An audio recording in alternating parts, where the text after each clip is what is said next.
አብይ አህመድ እንደተለመደው ያደህዩዋቸውን ዜጎች ዶሮ ረዳሁ ዱቄትም ደገፍኩ ብለዋል። ኢትዮጵያን ደግሞ በዓልን በደስታ ማሳለፍ ቀርቶ በሰላም ይሆንላቸው ዘንድ እየተማጸኑ ቀጥሏል። በዓልና ብልጽግና ያለፉት 8 ዓመታት የተለየ ትስስር አላቸው። የዛሬ 8 ዓመት ዶሮ ሲረዱ ያሳዩት ሰው ከ8 ዓመት በኋላ ብልጽግናዎቹ ዛሬም ዱቄት እየመጸወቱ ፎቶ ተነስተው ይለቃሉ። ጠቅላይ ሚኒስትር አብይ አህመድ ትናንት ባለቤታቸው ዝናሽ ታያቸው ከትናንት በስቲያ ያሳዩትም ይህንኑ ነው።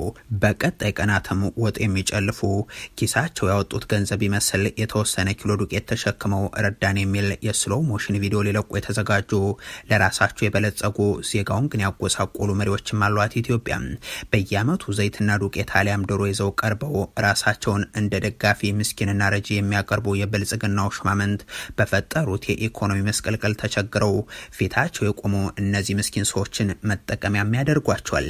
እነዚህ አባቶች እነዚህ እናቶችና ታዳጊዎች የሚሹት ገጠር ያሉ ዘመዶቻቸውን ከሚፈጅ ድሮን በተራረፈ ገንዘብ የተገዛን ዱቄት አልነበረም።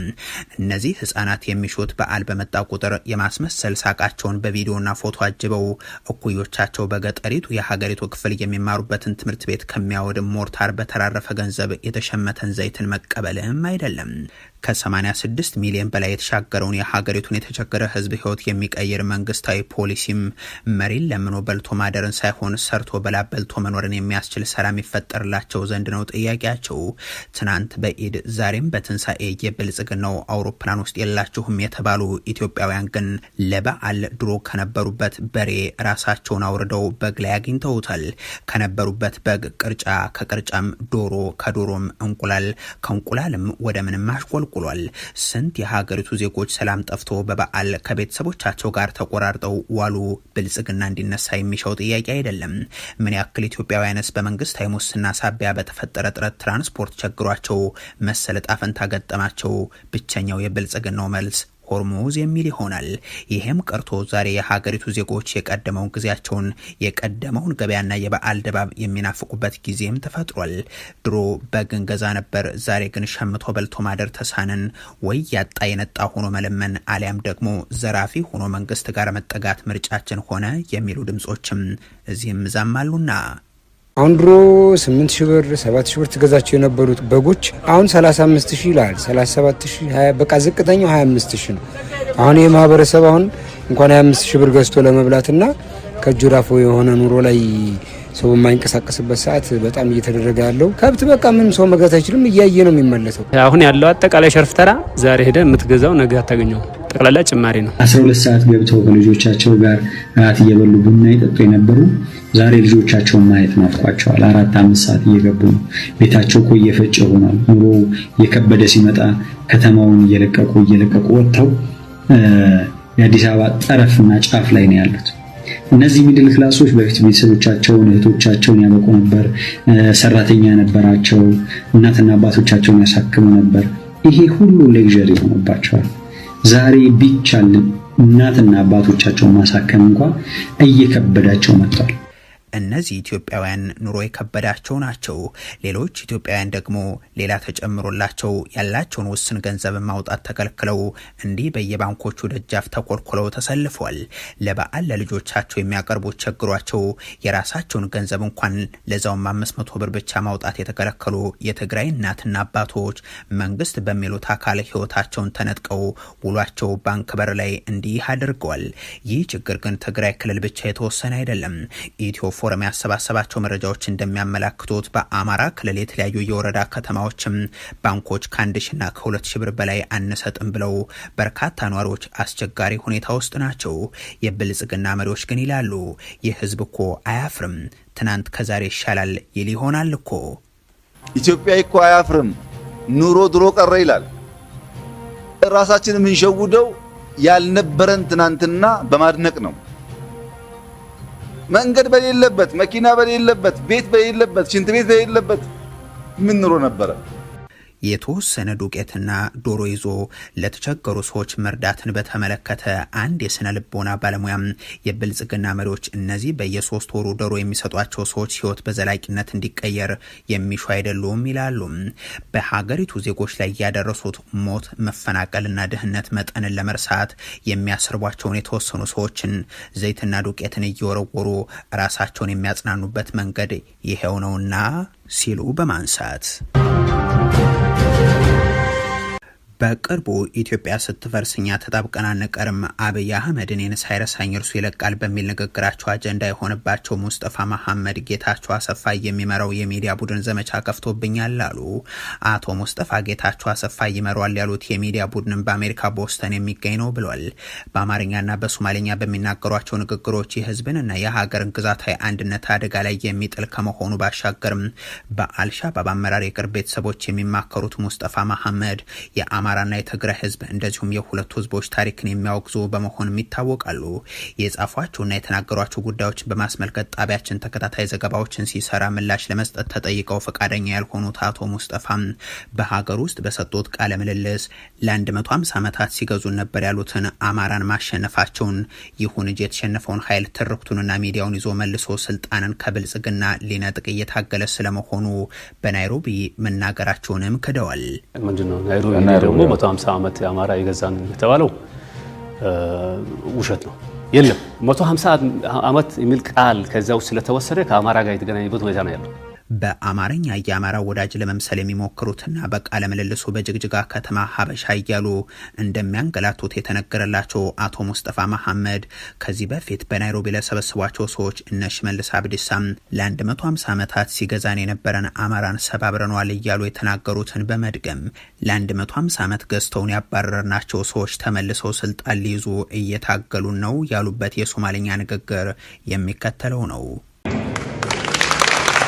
وحشتي كمجي إنا فافايو هذا وقت ما هيو دالهان حقوقي ثلاثة دلك هين تريين كبدن بقوليه كنتن سندود اللي قاعد كذا إسكابا فديان قابل سميت كودي ناريتيف كودي حريد دودي صحافتي على هاي وحواد إنسانيان إلى عبيان إثبتل كذا كدعي كان قوميته دول كود يسياسته ده أنو مدح بناني إنه مدح بنانا مركب حلقة قرن كوي ሙስጠፋ መሐመድ በህወሓት ያደገ መጀመሪያ 10 ዓመታት የስልጣን ዘመን በሶማሌ ክልል ከተሾሙ ባለስልጣናት አንዱ የነበሩ ሲሆኑ ለአመታት በትምህርት ዘርፍ ክልሉን ሲመሩ የቆዩ የኢህአዴግ ተሿሚ ናቸው።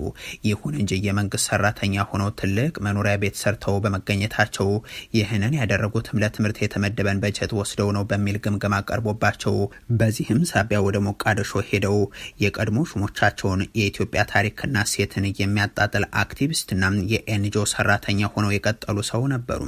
ብልጽግና ወደ ስልጣን ሲመጣም ደግሞም ይሄው የኢህአዴግ መንግስት ከቪላ ሶማሊያ ወስዶ ጅግጅጋ ያስቀመጣቸው ሲሆን ስልጣን ሲይዙም ከኢትዮጵያ ስለመገንጠል ያላቸውን እቅድ በሶማሌኛ የሚናገሩ ናቸው።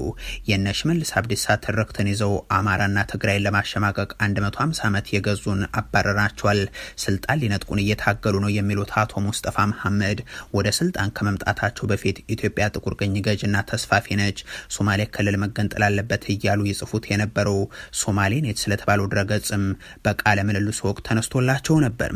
የትጥቅ ትግል የደገፉባቸው ጊዜዎች ማለት አሉ። እንደ አክቲቪስት መታገል አለብን። ይሄን እሱን አሁን ሊደገፍ ይገባዋል ብለዋል ከሚል ከኦብነግ ጋር አያይዘው ትክክልም ነው። ቀደም ሲል የሚያነሱትን ኦብነግ መደገፍ አለበት የሚለውንም ጽሁፉን ከዚያው በፊት ምንድነው ሶማሌኔት ድረገጽ ይመስለኛል ከሱም ጋር ሳይው ነበርና በዚህ መልኩ ተጠይቀው መልስ ያልሰጡበትና ሶማሌኔት ላይ ከጻፉት ጽሁፍ መካከል ይህ በምስሉ ላይ የሚታየው ኢትዮጵያ መፈራረስ አለባት፣ ጥቁር ቅኝ ገዥ ነች፣ ታላቋ ሶማሊያን መቀላቀል አለብን የሚል ሀተታ ያቀረቡ ሲሆን ጠላቶችን ወራሪዎች ናቸው፣ የአማራ ሰፋሪም ይሁን በውሸት የፌዴራል አስተዳደር ስም የመጡ ተንኮለኛ ትግሮች ጠላቶቻችን ናቸው እያሉ ያትታሉ። ከዚህ በተጨማሪም አማርኛ ቋንቋ እንዲማሩ መደረጋቸውን አስታውሰው የትምህርቱ ዓላማ እኔን ወደ ጎጃሜነት ወይንም ደግሞ ወደ ጎንደሬነት ማንነት መቀየር በመጨረሻም አርብቶ አደርነቴንና ወንድሞችን ስመለከት ሀፍረት እንዲሰማኝ ለማሸማቀቅ ነበር። ነገር ግን ሙከራው ተቃራኒ ሆነ ይላሉ። የሶማሌ ክልልን በኢትዮጵያ የተወረረው የሶማሌ ህዝብ ሲሉ ይገልጹታል። የኦብነግ ዓላማም ከእናት ሀገር ሶማሊያ ጋር በሆነ አይነት ዝግጅት ዳግም መገናኘት ወይንም ሪዩኒፊኬሽን ዊዝ ማዘርላንድ ሶማሊያ መሆን አለበት ብዬ አስባለሁ በማለት ያክላሉ። እንዲህ እያሉ ሲጽፉ የኖሩትና በኦህዴድ ሁንታ ከሞቃዲሾ ተጠርተው የሶማሌ ክልል ርዕሰ መስተዳድር የሆኑት ሙስጠፋ መሐመድ ለሰሜን ኢትዮጵያ ህዝብ ታሪክና ሴት እንዲሁም ለኢትዮጵያ ነባር ጥላቻ ያላቸው መሆናቸውን ራሳቸው ጽፈው ያስቀመጡት ሰነድ ምስክር ቢሆንም እኔ የኦብነግ የትጥቅ ትግል ደጋፊ ነበርኩ በሚል አልፈውታል። አቶ ሙስጠፋ መሐመድ አሁንም ቢሆን ሶማሌ ክልልን ከኢትዮጵያ ስለመገንጠል በግልጽ የሚናገሩና ይህንንም በድምጽ ማስረጃ የተቀመጠባቸው ቢሆንም ክደው ለመከራከር ሞክረዋል። በሌላ በኩል ርዕሰ መስተዳድሩ የህወሓት አመራር አባሉ ጌታቸው አሰፋ የሚመሯቸውና በአሜሪካ ቦስተን የሚገኙ ሚዲያዎች ስማቸውን እያጠፉ እንደሆነ ተናግሯል። እንዲያም ሆኖ ጋዜጠኞቹንም ይሁን ሚዲያዎቹ እነማን እንደሆኑ ግን አልጠቀሱም። በዚህ የዚህ አካል የሆኑ የሶማሌ ልጆች አሉ።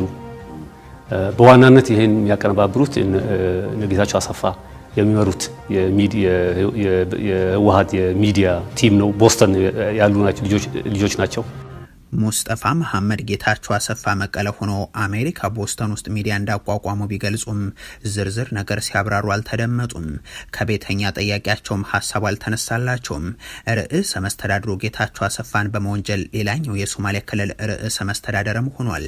ከዚህ በፊትም አቶ መሐመድ ኡመር አብዲ ኢሌም በተመሳሳይ ጌታቸው አሰፋ የተባሉ ሰው በክልሉ የውስጥ ጉዳይ ጣልቃ ይገባሉ፣ አዲስ አበባ ላይ ቅንጡ ቢሮ ሰርቷል፣ በሚዲያ ለምን አይታይም ወዘተ የሚሉ ቅሬታዎችን ሲያሰሙ እንደነበር አይዘነጋም። ጣልቃ ገብነት ሲሰራ የነበረ ነገር አለ። ጣልቃ መግባት ለምሳሌ የደህንነት ቢሮ የቢሮ ኃላፊ የነበረው አቶ ጌታቸው ምን ያህል ለራሱ እንደሚያስብ ሰልፊሽ ነው።